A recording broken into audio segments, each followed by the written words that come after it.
Hello friends, last topic हमने पढ़ा था परमाणु और अणु के बारे में कि परमाणु और अणु में क्या क्या बातें हैं जो है, परमाणु से अणु किस प्रकार बनता है और परमाणु और अणु में क्या क्या अंतर है। आज हम पढ़ते हैं इसके आगे परमाणु में जो विभिन्न प्रकार की प्रजातियां होती हैं जिन्हें अपन बोलते हैं एटॉमिक स्पीसीज, परमाणु की प्रजातियां। उसके लिए सबसे पहले आपको ये देखना है कि हम परमाणु को लिखते किस प्रकार से हैं।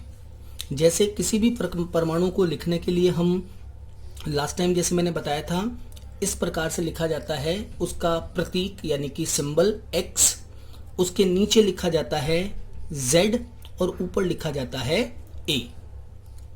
ठीक है, यहां पर A का जो मतलब है मैंने बताया था आपको परमाणु भार, परमाणु भार एटॉमिक मास कहते हैं, जिसे अभी अपन द्रव्यमान संख्या यानी मास नंबर भी कहते हैं। ठीक है, और Z का मतलब होता है परमाणु क्रमांक। परमाणु क्रमांक मीन्स एटॉमिक नंबर, परमाणु क्रमांक एटॉमिक नंबर। ठीक है, परमाणु भार में मैंने आपको बताया था कि परमाणु भार क्या होता है, परमाणु में उपस्थित प्रोटॉन और न्यूट्रॉन की संख्या का योग। परमाणु में कितने प्रोटॉन और कितने न्यूट्रॉन हैं उनकी संख्याओं के योग को अपन बोलते हैं परमाणु का भार, एटॉमिक मास। और परमाणु क्रमांक का मतलब होता है एक उदासीन परमाणु में केवल प्रोटॉन की संख्या, केवल प्रोटॉन की संख्या। ठीक है, और ये प्रोटॉन की संख्या जो है ये इलेक्ट्रॉन की संख्या के बराबर होती है। तो प्रोटॉन की संख्या उदासीन परमाणु में, न्यूट्रल एटम में इलेक्ट्रॉन की संख्या के बराबर होती है। तो आप इसे प्रोटॉन की संख्या भी कह सकते हैं या इलेक्ट्रॉन की संख्या भी कह सकते हैं, बशर्त है कि आपका परमाणु न्यूट्रल हो, एटम इज न्यूट्रल, उदासीन परमाणु हो। चलिए, अब परमाणु की प्रजातियां कौन कौन सी होती है तो देखते हैं। सबसे पहली परमाणु की प्रजाति है समस्थानिक। Very simple topic, very important topic for the NEET exam, for the REET exam, because ये जो है 10th क्लास की बुक में ये हेडिंग है समस्थानिक। समस्थानिक जिसे हम इंग्लिश में बोलते हैं आइसोटोप्स। आइसोटोप्स क्या होते हैं और उनके उपयोग क्या होते हैं, उपयोग के ऊपर आपको एग्जाम में सवाल पूछ सकते हैं। तो देखो, समस्थानिक का मतलब होता है, एकदम सिंपल परिभाषित करें अगर अपने से, तो समस्थानिक का मतलब सबसे पहला वर्ड ही इंपॉर्टेंट है। ठीक है, समस्थानिक में क्या होता है, एक ही तत्व होता है, ये ध्यान रखना। एक ही तत्व के दो परमाणु होते हैं, परमाणु दो होते हैं, पहला परमाणु और उसी तत्व का दूसरा परमाणु। मतलब एक ही तत्व के दो भी हो सकते हैं, दो से ज्यादा परमाणु भी हो सकते हैं, लेकिन तत्व एक ही होगा। ठीक है, सेम एलिमेंट, एक ही एलिमेंट के दो एटम्स, दो परमाणु, जिनके अंदर परमाणु का जो ए है यानी कि परमाणु भार जो है वो तो क्या होता है, भिन्न होता है, लेकिन परमाणु क्रमांक जो है Z क्या होता है, समान होता है, समस्थानिक कहलाते हैं। एकदम इजी और सिंपल डेफिनेशन। समस्थानिक का मतलब एक ही तत्व के दो या दो से अधिक परमाणु जिनका परमाणु भार यानी कि प्रोटॉन प्लस न्यूट्रॉन का योग, परमाणु भार भिन्न हो लेकिन परमाणु क्रमांक यानी कि प्रोटॉन की संख्या, नंबर ऑफ जो है प्रोटॉन्स सेम हो, परमाणु क्रमांक एटॉमिक नंबर सेम हो, ऐसे परमाणुओं के युग्म को या ऐसे परमाणुओं को अपन कह सकते हैं समस्थानिक। ठीक है, जैसे किसी भी समस्थानिक को अगर अपने को लिखना हो तो अपन उसको ऐसे लिखेंगे, X इट इज Z और A1 सेकंड, वो भी दूसरा भी X ही होगा क्योंकि एक ही परमाणु से बनते हैं ये। तो X इसका परमाणु क्रमांक भी Z ही होगा लेकिन परमाणु भार भिन्न होगा, इट इज A2। तो ये दोनों एक ही तत्व से बने हुए हैं और एक ही तत्व के दो परमाणु हैं, इन दोनों को अपन कहेंगे समस्थानिक। क्लियर। जैसे कि हाइड्रोजन है, हाइड्रोजन के 3 समस्थानिक होते हैं। हाइड्रोजन की बात करते हैं अपन, तो हाइड्रोजन जो है उसके 3 समस्थानिक होते हैं। हाइड्रोजन 3 समस्थानिक होते हैं। पहले समस्थानिक को अपन बोलते हैं प्रोटियम, पहला समस्थानिक कहलाता है प्रोटियम। दूसरे समस्थानिक को कहते हैं ड्यूटीरियम, ड्यूटीरियम, और तीसरे समस्थानिक को कहते हैं ट्राइटियम या ट्रीशियम। तो हाइड्रोजन के 3 समस्थानिक होते हैं, प्रोटियम, ड्यूटीरियम और ट्रीशियम। जो प्रोटियम है उसको अपन लिखते हैं 1H1 यानी कि एक प्रोटॉन 0 न्यूट्रॉन, प्रोटॉन की संख्या 1 है, न्यूट्रॉन 0 है। मैंने आपको बताया था न्यूट्रॉन कैसे ज्ञात करते हैं। जो नीचे नंबर है Z, उसको आप ऊपर वाले नंबर A में से माइनस कर दो तो नंबर ऑफ न्यूट्रॉन्स आपको मिल जाएंगे, कितने न्यूट्रॉनों की संख्या होगी। तो इसके अंदर प्रोटियम में प्रोटॉन की संख्या तो 1 हो गई क्योंकि Z 1 है, लेकिन न्यूट्रॉन की संख्या इसमें 0 होगी, एक भी न्यूट्रॉन नहीं होगा।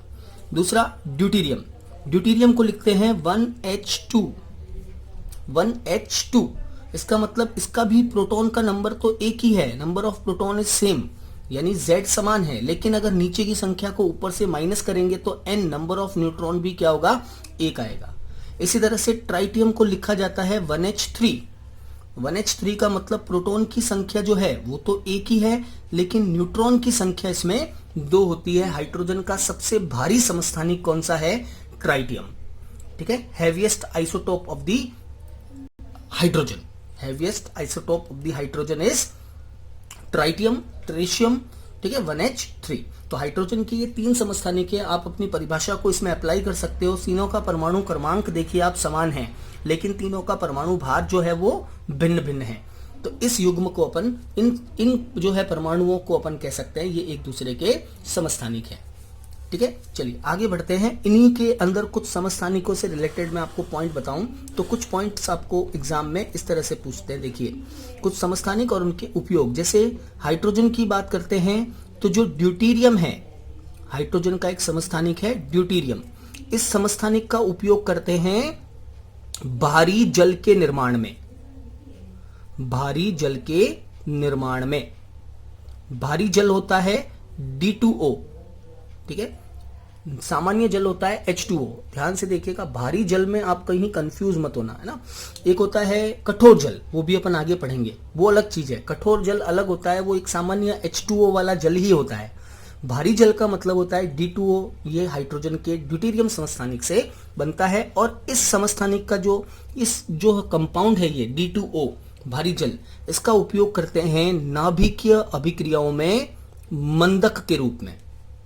नाभिकीय अभिक्रियाओं में, न्यूक्लियर रिएक्शंस जो होती हैं नाभिकीय अभिक्रियाओं में मंदक के रूप में, न्यूक्लियर रिएक्शंस में मॉडरेटर के रूप में D2O यानी कि भारी जल का उपयोग किया जाता है। ठीक है, हाइड्रोजन का दूसरा समस्थानिक अगर अपन बात करते हैं तो क्वेश्चन पूछा जाता है कौन सा हाइड्रोजन का समस्थानिक रेडियो एक्टिव है। तो ध्यान रखना कि ट्रिशियम जो है, ट्राइटियम जिसे अपन नॉर्मली T सिंबल से लिखते हैं, ट्रिशियम एक रेडियोधर्मी यानी कि रेडियो एक्टिव समस्थानिक होता है।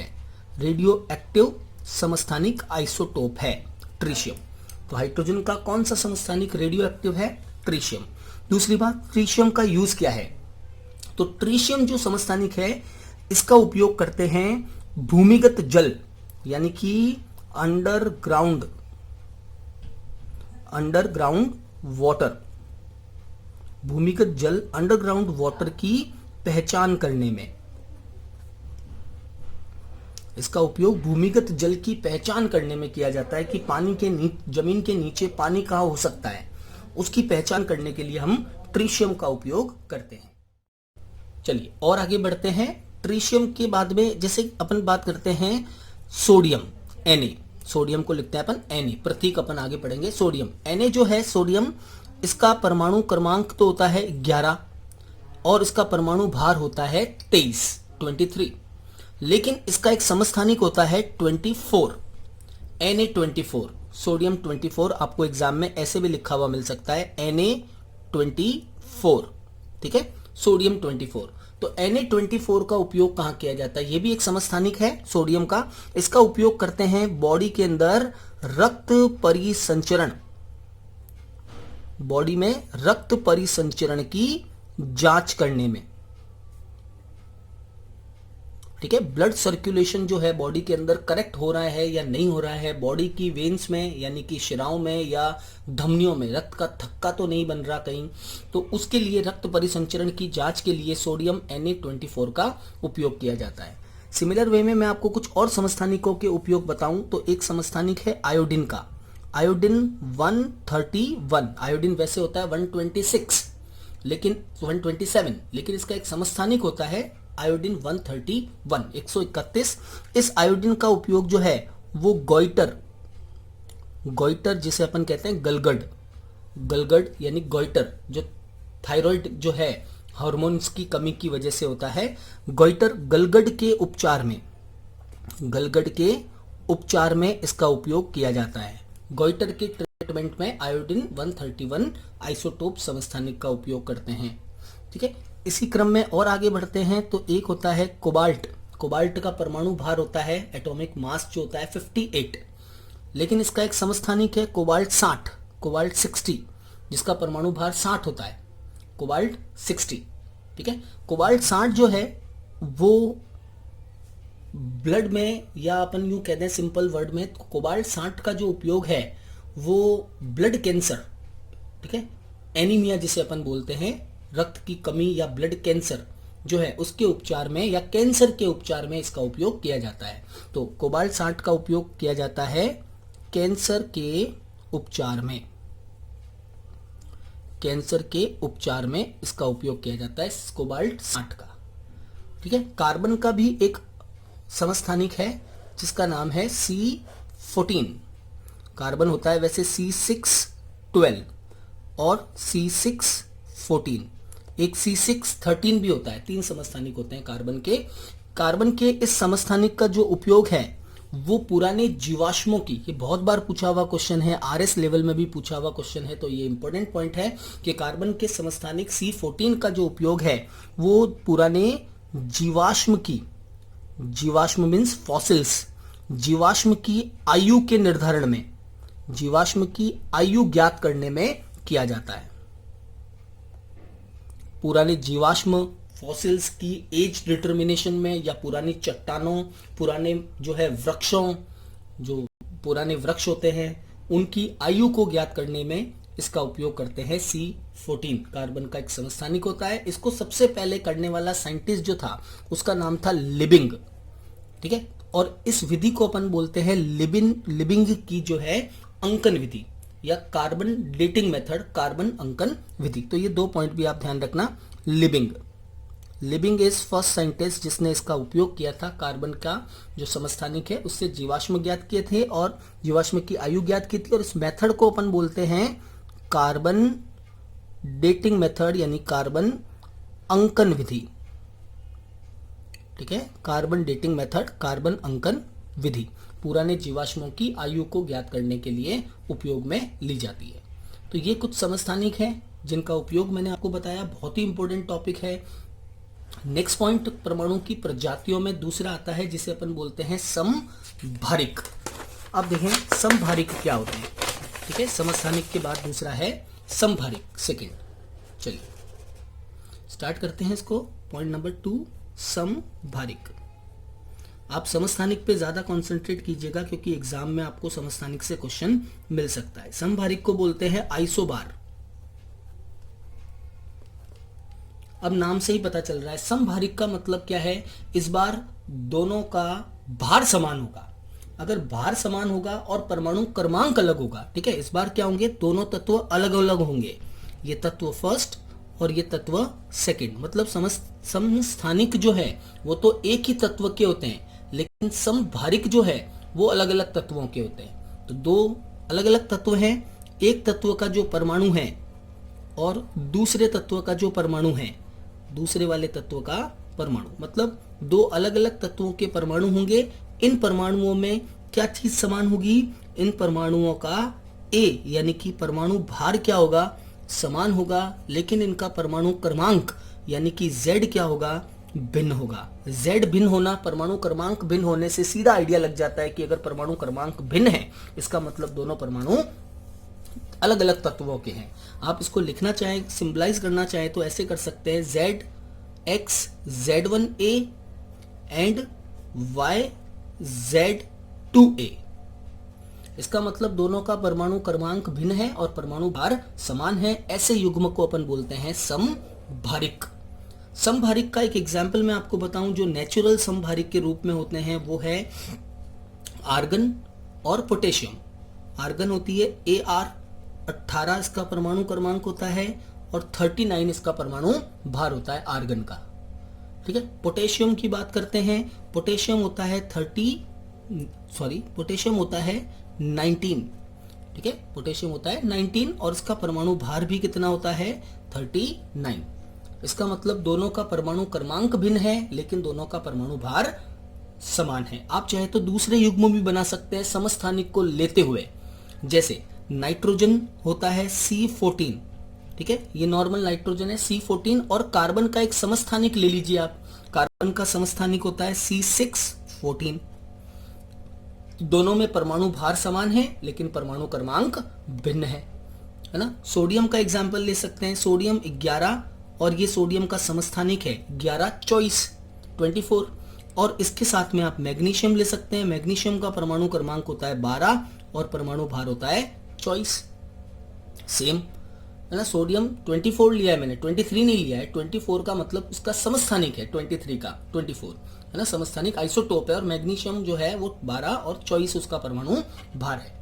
तो ये कुछ युग्म है जिन्हें अपन कह सकते हैं कि समभारिक है, इनका परमाणु भार समान होता है। ठीक है, तीसरा पॉइंट अपन आगे बढ़े अगर इसी में, तो समभारिक के बाद में एक आता है सम न्यूट्रॉनिक। सम न्यूट्रॉनिक, ठीक है, इंग्लिश में इसको बोलते हैं isotones, not topes, isotones. Isotones का मतलब है सम न्यूट्रॉनिक, मतलब ऐसे परमाणुओं का युग्म जिसमें न्यूट्रॉन की संख्या समान होती है, नाम से ही पता चल रहा है। सम न्यूट्रॉनिक का मतलब समान संख्या में न्यूट्रॉन। अगर 2 या 2 से ज्यादा परमाणुओं में न्यूट्रॉनों की संख्या समान हो तो उसे अपन सम न्यूट्रॉनिक कहते हैं। और इसका एक वेल नेचुरल एग्जाम्पल है, नेचुरल एग्जाम्पल जो अपन इजीली ध्यान रख सकते हैं, सोडियम 11 और 23, ठीक है, और मैग्नीशियम होता है 12 और 24। सोडियम नेचुरली 11 23, 11 इसका परमाणु क्रमांक है और 23 परमाणु भार है। मैग्नीशियम का परमाणु क्रमांक है 12, एटॉमिक नंबर, एटॉमिक मास है 24। अब आपको न्यूट्रॉन मैंने बताया था कि न्यूट्रॉन की संख्या कैसे ज्ञात करते हैं, नीचे वाली संख्या को ऊपर वाली संख्या में से माइनस कर दो, यानी कि Z को A में से माइनस कर दो। नंबर ऑफ न्यूट्रॉन्स कैसे ज्ञात करते हैं, number of neutrons A minus Z। तो A माइनस Z अगर अपन इसका करेंगे A माइनस Z तो अपने को क्या मिलेगा, A माइनस Z करने पर इसमें से अगर अपन A माइनस Z करेंगे तो अपने को मिलेगा नंबर ऑफ प्रोटॉन्स कितने हैं 11, नंबर ऑफ न्यूट्रॉन्स कितने हैं 23 में से 11 जाएंगे तो 12। इसी तरह से मैग्नीशियम में नंबर ऑफ प्रोटॉन्स, प्रोटॉन की संख्या कितनी है 12 और न्यूट्रॉन की संख्या कितनी है, तो 24 में से 12 घटा दो 12। दोनों में नंबर ऑफ न्यूट्रॉन्स सेम आ रहे हैं। अगर सेम नंबर में न्यूट्रॉन आते हैं तो वो युग्म सम न्यूट्रॉनिक युग्म कहलाता है। ऐसे आप दूसरे एग्जाम्पल भी बना सकते हैं सम न्यूट्रॉनिक केस के, ठीक है। और एग्जाम में ऐसा आता है क्वेश्चन, 4 ऑप्शन बना के दे देते हैं, आपसे पूछ लेते हैं कि इनमें से कौन सा युग्म सम न्यूट्रॉनिक होगा। तो सम न्यूट्रॉनिक अपन इस तरह से ज्ञात कर सकते हैं। ध्यान रखना यहाँ अगर ऊपर आवेश भी हो इसके ऊपर, मतलब ये परमाणु नहीं होकर के आयन भी हो, तब भी न्यूट्रॉन की संख्या पर कोई प्रभाव नहीं पड़ेगा। न्यूट्रॉन आपको ऐसे ही ज्ञात करने हैं, परमाणु जो है भार एटॉमिक मास में से परमाणु क्रमांक एटॉमिक नंबर को माइनस कर दीजिए, ठीक है। चलिए आगे बढ़ते हैं। Next number 4th atomic species, 4th atomic species है सम इलेक्ट्रॉनिया, आइसो इलेक्ट्रॉनिक, सम इलेक्ट्रॉनिया या सम इलेक्ट्रॉनिक, ठीक है, इसे अपन बोलते हैं आइसो इलेक्ट्रॉनिक। इंपॉर्टेंट है मेरी तरफ से, ये एग्जाम में आपको पूछ सकते हैं कि इनमें से कौन सा युग्म सम इलेक्ट्रॉनिक है। बहुत इजी, सम इलेक्ट्रॉनिक्स, वैसे तो नाम से ही पता चल रहा है सम इलेक्ट्रॉनिक्स का मतलब कोई जरूरी नहीं है परमाणु हो, अणु भी हो सकते हैं सम इलेक्ट्रॉनिक, ठीक है। तो सम इलेक्ट्रॉनिक का मतलब हो सकता है परमाणु तो होगा नहीं, या तो वो आयन होगा या वो अणु होगा। तो आप यूं लिख सकते हैं कि अणु या आयन, अणु या आयन जिसमें क्या हो, इलेक्ट्रॉन की संख्या समान हो। ध्यान से सुनिएगा, मैंने परमाणु नहीं बोला क्योंकि एक उदासीन परमाणु में कभी भी इलेक्ट्रॉन्स की संख्या समान नहीं हो सकती है। जैसे आप ऑक्सीजन लेंगे, नाइट्रोजन लेंगे, तो दोनों में इलेक्ट्रॉन की संख्या अलग अलग आएगी। हाँ, आप समस्थानिक के रूप में ले सकते हैं, उसमें इलेक्ट्रॉन की संख्या समान होगी, लेकिन मेनली ये सम इलेक्ट्रॉनिक किसमें होता है, अणु में या फिर आयन में। तो मॉलिक्यूल और ion which have the same number of electrons are called isoelectronic, सम इलेक्ट्रॉनीय कहलाते हैं। कौन सा युग्म सम इलेक्ट्रॉनीय होगा, तो मैंने दो एग्जाम्पल लिखे हैं। फर्स्ट इज H2O और H2O के साथ लिखा है NH3। क्या ये सम इलेक्ट्रॉनीय है या नहीं? तो आपको नंबर ऑफ इलेक्ट्रॉन्स, इलेक्ट्रॉन की संख्या ज्ञात करनी है। जैसे हाइड्रोजन में एक ही इलेक्ट्रॉन होता है, दो हाइड्रोजन का मतलब 2 इलेक्ट्रॉन। ऑक्सीजन के अंदर 8 इलेक्ट्रॉन होते हैं, 8 नंबर पे आता है आवर्त सारणी में, पीरियोडिक टेबल में। तो इसका परमाणु क्रमांक जो है वो 8 होता है, एटॉमिक नंबर। तो 2 + 8 = 10 इलेक्ट्रॉन्स। H2O में कुल इलेक्ट्रॉन की संख्या 10 होती है। अब NH3 में इलेक्ट्रॉन कितने होंगे, तो नाइट्रोजन में कितने होते हैं, 7 इलेक्ट्रॉन होते हैं, 7 नंबर पे आता है। और हाइड्रोजन 3 है, तो 7 और 3 मतलब कुल इलेक्ट्रॉन की संख्या कितनी हो गई, 10। तो H2O और NH3 एक ऐसा युग्म है जो सम इलेक्ट्रॉनीय होता है। इसी तरह से आप दूसरे एग्जाम्पल को भी सेल्फ ट्राई करें। जैसे मैंने आपको बोल दिया कि NH3 और CH4 क्या ये सम इलेक्ट्रॉनीय है या नहीं है, ठीक है। NH3 और CH4 सम इलेक्ट्रॉनीय होंगे या नहीं होंगे, तो खुद सॉल्व करके देखिए इसको। नाइट्रोजन का परमाणु क्रमांक होता है 7, हाइड्रोजन में 1, तो 3 हाइड्रोजन से 3, यानी कि टोटल इलेक्ट्रॉन्स बने 10। CH4 कार्बन के अंदर होते हैं 6 इलेक्ट्रॉन, हाइड्रोजन है 4, 6 और 4 10 इलेक्ट्रॉन। इसका मतलब NH3 और CH4 भी सम इलेक्ट्रॉनीय हैं। NH3 मीन्स अमोनिया और CH4 मतलब मेथेन भी एक सम इलेक्ट्रॉनीय युग्म होगा। ये मैंने किसके एग्जाम्पल दिए हैं आपको, ये मैंने एग्जाम्पल दिए हैं अणु के। अब कोई जरूरी नहीं है कि खाली अणु ही सम इलेक्ट्रॉनीय हो, ठीक है।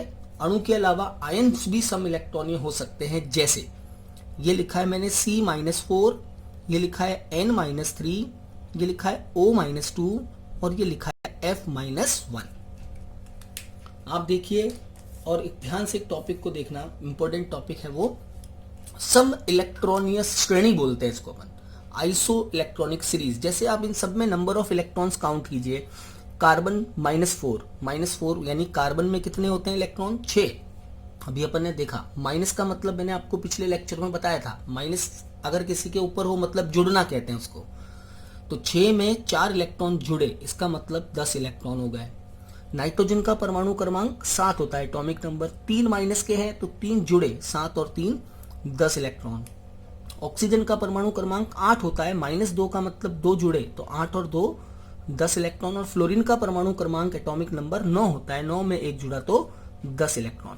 कहने का मतलब है इन सब में इलेक्ट्रॉन की संख्या समान है। तो ये एक पूरी श्रेणी बन गई और इस श्रेणी को अपन बोलते हैं iso electronic series. Iso electronic series या सम इलेक्ट्रॉनीय श्रेणी, ठीक है। इसे कहते हैं सम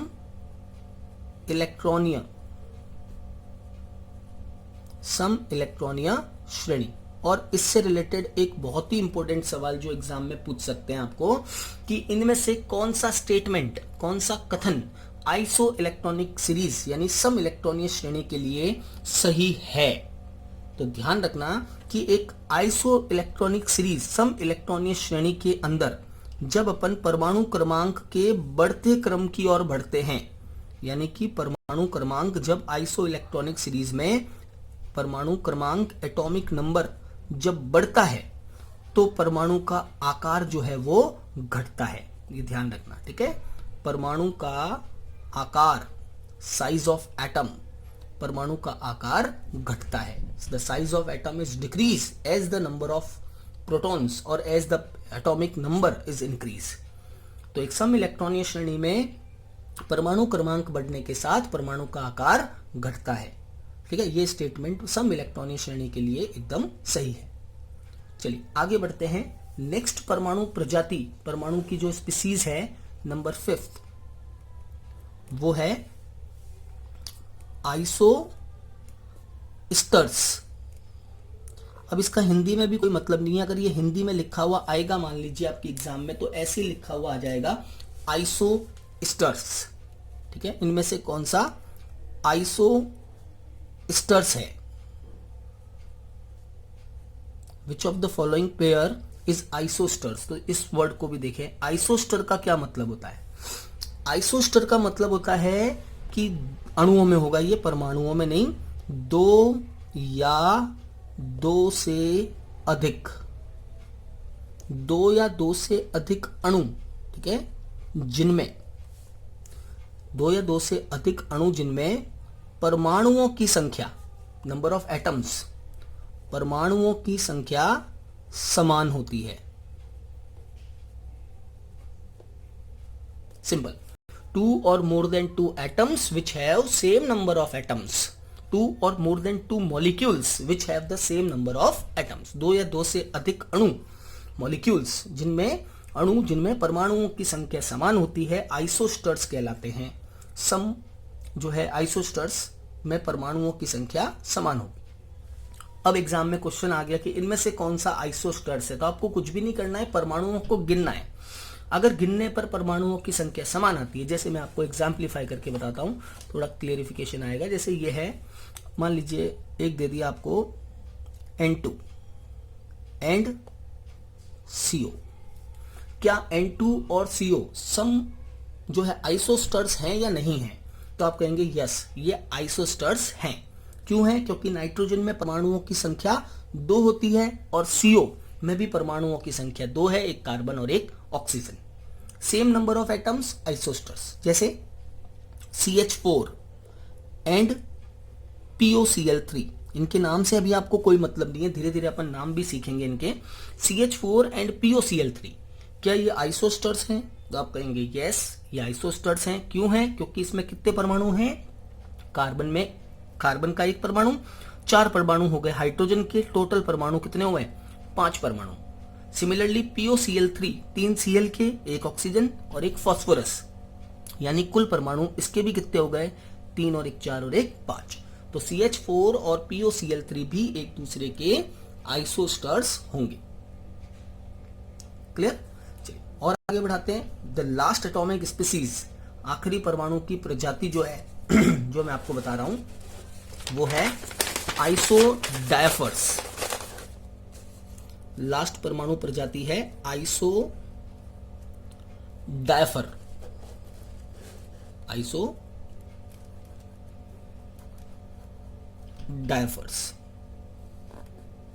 चलिए, कौन सा युग्म आइसोडायफर्स का होगा? Which of the following pair is isodiapher? तो देखो, आइसोडायफर का मतलब समझो पहले। आइसोडायफर का मतलब होता है कि ऐसे परमाणु जिनके अंदर क्या हो? ऐसे परमाणु जिनके अंदर जो है neutron minus proton, N minus P, मतलब पहले तो आप उसके न्यूट्रॉन की संख्या ज्ञात करेंगे, प्रोटॉन की संख्या ऑलरेडी दी हुई होती है, तो पहले आप न्यूट्रॉन की संख्या ज्ञात करके फिर वापस से न्यूट्रॉन माइनस प्रोटॉन करेंगे। न्यूट्रॉन माइनस प्रोटॉन की संख्या क्या हो? समान हो, तो ऐसे युग्म को अपन कहते हैं आइसोडायफर्स। परमाणु जिनमें न्यूट्रॉन माइनस प्रोटॉन की संख्या समान होती है, आइसोडायफर्स कहलाते हैं। अब आप इसका एग्जाम्पल खुद ही सेट कर लीजिए, कोई एक मन से एग्जाम्पल बना के अपन आइसोस्टर्स बना सकते हैं। कैसे बना सकते हैं? जैसे मान लीजिए मैंने लिया सोडियम 11 और 23, ठीक है, सोडियम 11 और 23 के साथ में अपन ले सकते हैं मैग्नीशियम 12 होंगे तो सेटल नहीं होगा, तो मैग्नीशियम 12 और मैं इसको कर देता हूं 25, ठीक है, मैग्नीशियम का समस्थानिक। चलिए, तो सोडियम 11 और 23 में प्रोटॉन की संख्या हो गई 11, न्यूट्रॉन की संख्या हो गई 12, इसको इसमें से घटाएंगे तो 12। मैग्नीशियम में प्रोटॉन की संख्या हो गई 12 और न्यूट्रॉन की संख्या हो गई 13, करेक्ट, 12 और 13। अब आपने N-P किया इसके लिए भी और N-P किया इसके लिए भी, तो इसका N-P न्यूट्रॉन माइनस प्रोटॉन किसके बराबर आएगा? 1, और इसका न्यूट्रॉन माइनस प्रोटॉन भी कितना आएगा? 13 में से 12 गया तो 1, यानी इन दोनों का न्यूट्रॉन माइनस प्रोटॉन एक समान आ रहा है, तो ये युग्म क्या कहलाएगा? आइसोडायफर्स। ध्यान से देखना और कहीं कंफ्यूज मत होना कि सर अभी आपने थोड़ी देर पहले तो यहाँ चॉइस लिखा था 12 चॉइस, ये मैग्नीशियम का समस्थानिक है 12-25, है ना। तो आइसोडायफर्स में कोई जरूरी नहीं है कि आप परमाणु की जो है मूल अवस्थाएं लें, उनके समस्थानिकों को भी ले सकते हैं जो है आइसोडायफर्स बनाने के लिए। तो सोडियम तो ये मूल अवस्था में 11-23, सोडियम का परमाणु 11-23 ही होता है। मैग्नीशियम होता है 12-24, उसकी जगह मैंने समस्थानिक लिया 12-25 और 25, और इससे अपन ने n-p इसका कैलकुलेट किया तो n-p = 1 आ रहा है। इसका मतलब ये आइसोडायफर युग्म है। Is that clear? तो ये आज के टॉपिक में हमने पढ़ा कि जो है परमाणु की प्रजातियां कौन कौन सी होती है। मैं आपको एक क्वेश्चन दूंगा, उस क्वेश्चन से अपन इसको आज फिनिश करेंगे। क्वेश्चन आपका है कि एक धातु के द्विसंयोजी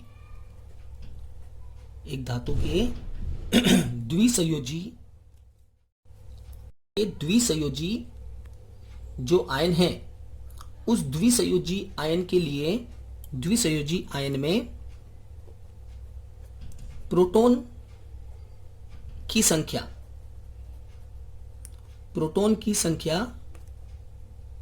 12 तथा परमाणु भार 24 है। तो इस धातु आयन में इलेक्ट्रॉन की संख्या होगी। ठीक है, एक धातु means a metal, a divalent metal number of protons are 12 and the atomic mass is 24. Then find the number of electrons in the metal ion. तो देखो क्वेश्चन मैंने इसलिए दिया है ताकि आपको थोड़ा आइडिया रहे, जब आपके एग्जाम में कुछ इस तरह का सवाल पूछ ले तो मेटल भले ही कोई भी हो, धातु कोई भी हो, आप उसका सिंबल कुछ भी ले लें। जैसे मैंने ले लिया X, ठीक है। अब उसमें प्रोटॉन की संख्या अपन जानते हैं Z है जो नीचे लिखी जाती है, और परमाणु भार है जो ऊपर लिखा जाता है 24। अब आपने क्या किया, धातु द्विसंयोजी है, देखो यहां कंफ्यूजन आती है, धातु द्विसंयोजी है। स्टूडेंट सोचते हैं कि क्वेश्चन इनकम्प्लीट है ना। Question is incomplete. क्यों इनकम्प्लीट है कि सर ये द्विसंयोजी प्लस नहीं दिया या माइनस है, क्या मान सकते हैं अपन इसको? तो ध्यान रखना कि आपको क्वेश्चन में क्या दे दिया है, धातु दे दिया है। मेटल्स अपन आगे पढ़ेंगे, metals, non metals and metalloid, धातु, अधातु, उपधातु। तो ध्यान रखना धातु हमेशा धनायन बनाते हैं, मतलब इलेक्ट्रॉन त्यागते हैं। तो द्विसंयोजी का मतलब हो गया धातु के ऊपर +2 चार्ज है, -2 कभी नहीं होता है मेटल में, तो +2 चार्ज है मेटल के ऊपर। अब आप इसके बारे में सब कुछ बता सकते हैं। सबसे पहला नंबर ऑफ प्रोटॉन्स, प्रोटॉन की संख्या 12, नंबर ऑफ न्यूट्रॉन्स, तो 12, 24 में से 12 गए तो 12, और नंबर ऑफ इलेक्ट्रॉन्स। अब देखो इलेक्ट्रॉन की संख्या किसके बराबर होती है, प्रोटॉन के बराबर होती है, और प्रोटॉन की संख्या कितनी है, 12 है, लेकिन उसके ऊपर +2 चार्ज है। मैंने बताया -2 होता है तो जोड़ते हैं, लेकिन अगर +2 हो या प्लस कोई भी चार्ज हो तो घटाते हैं। तो 12 में से ये 2 प्लस के घट गए, यानी कि इलेक्ट्रॉन की संख्या कितनी हो गई, 10, जो कि आपका आंसर होगा। क्लियर? चलिए आज के लिए इतना ही। अगले टॉपिक में अगले लेक्चर में मैं आपको परमाणु की संरचना के बारे में और मोल कॉन्सेप्ट, मोल अवधारणा के बारे में बताऊंगा। धन्यवाद।